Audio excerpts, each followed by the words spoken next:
Olá, eu sou o Tadeu Benson, arquiteto e urbanista, gerente e coordenador de lançamentos imobiliários. Hoje nós vamos falar um pouco sobre estilos de arquitetura dentro do mercado imobiliário, né? Vamos falar basicamente da diferença entre o estilo moderno e o estilo contemporâneo.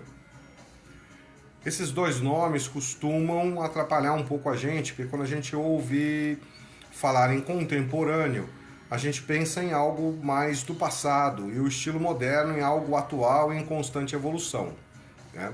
Mas na verdade o estilo moderno ele ocorreu entre 1920 e 1960 e o estilo contemporâneo, apesar de ainda bastante fundamentado em algumas características do estilo moderno, ele é o estilo atual e que está sim em constante evolução, né?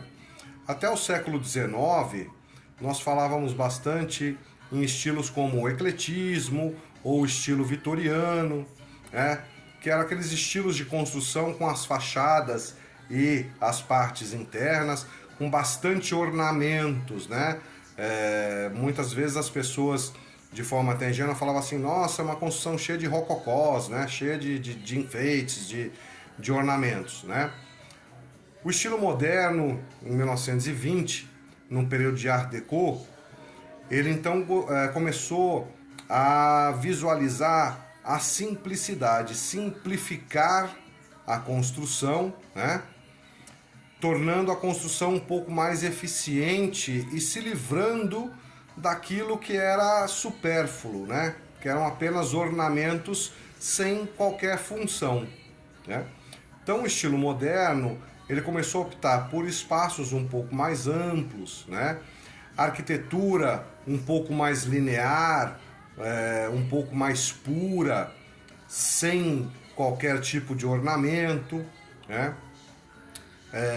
Janelas grandes, a intenção da arquitetura moderna era inserir o ambiente interno dentro daquilo tudo que rodeia o empreendimento, né?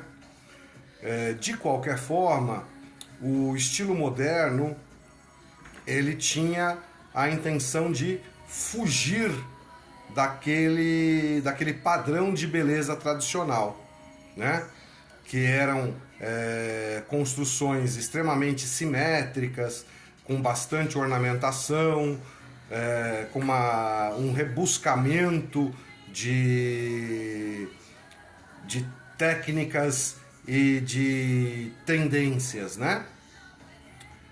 E o estilo contemporâneo, ele baseia bastante a sua arquitetura dentro do estilo moderno, porém o estilo contemporâneo ele já tem uma preocupação maior, principalmente atualmente, de inserir a parte externa de forma funcional para o próprio projeto, né? Então hoje a gente tem espaços amplos extremamente funcionais, né? Grandes pés direitos, né? Temos também vãos muito maiores, né? A mesma simplicidade que a gente diz do projeto com estilo moderno, só que dessa forma um pouco mais funcional, pensando inclusive na autossustentabilidade. Então, a eficiência energética, né? Então, as janelas não são só mais uma moldura para trazer o que está lá fora para dentro, mas elas têm a função de iluminação, a preocupação com o aproveitamento máximo da luz do dia, né?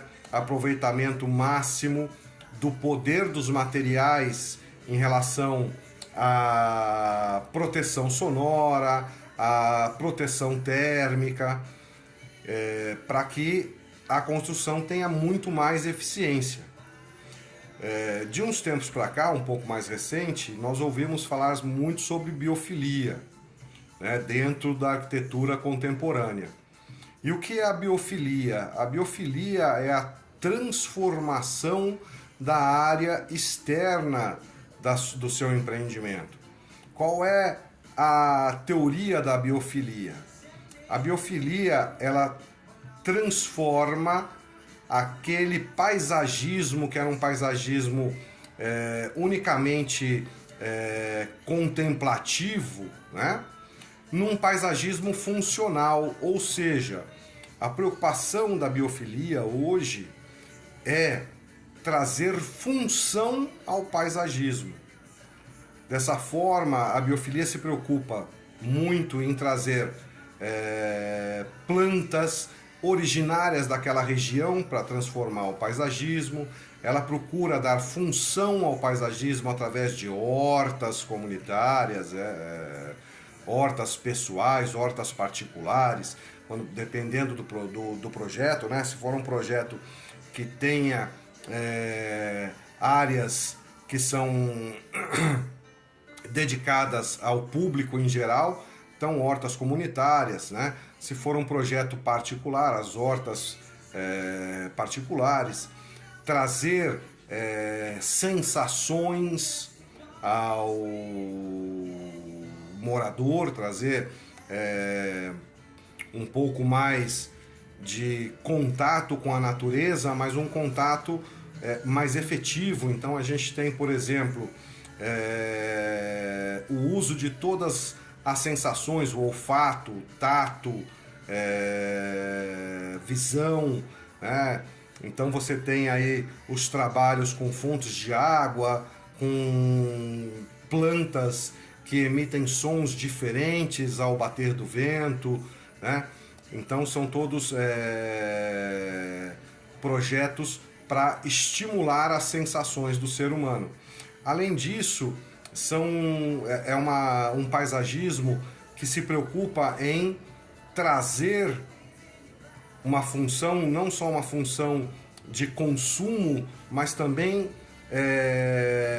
uma função de recuperação da própria fauna da região, né? Então, atrair pássaros, atrair animais, atrair insetos, né?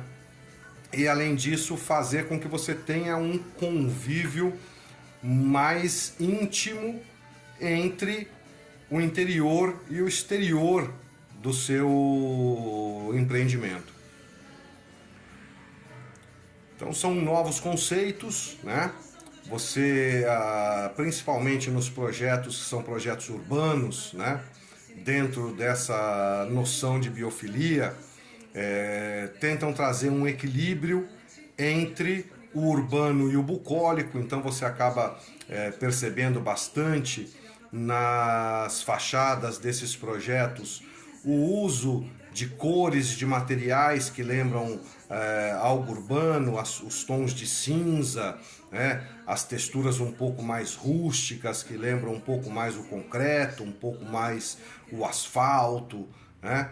Com cores e texturas que lembram o bucólico, a cor verde, as texturas mais lisas de folhas e variadas, né? Para que você possa então fazer essa combinação, fazer essa mescla, fazer essa união entre o urbano e o bucólico. Então isso foi um pouquinho da história da arquitetura e da evolução da arquitetura e da evolução dos conceitos dentro do mercado imobiliário. Espero que vocês possam aproveitar esse vídeo para enriquecer um pouco mais o seu diálogo com o cliente, a sua apresentação de um produto ou o seu entendimento sobre as construções que nós vemos hoje nas cidades e também as construções bucólicas que nós vemos hoje no interior e construções históricas que nós podemos encontrar em alguns setores, tanto do interior quanto da cidade grande. Um abraço.